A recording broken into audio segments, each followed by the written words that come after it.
iPhone. The design is all new. It has glass in both the front and the back.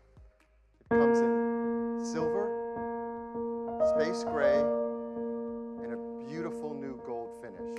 iPhone 8 and 8 Plus have new stereo speakers as well. They're 25% louder than the speakers in iPhone 7, light, and it provides more, it's more power efficient at the same time. iPhone 8 Plus has two new sensors in its dual camera. Wide angle cameras and on an iPhone in 4K. It's amazing.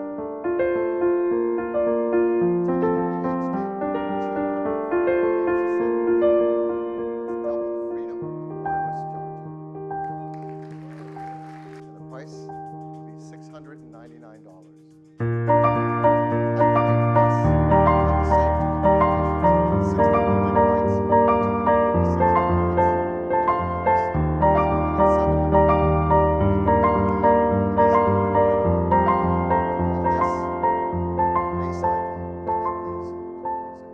Every time you glance at your iPhone 10, it detects your face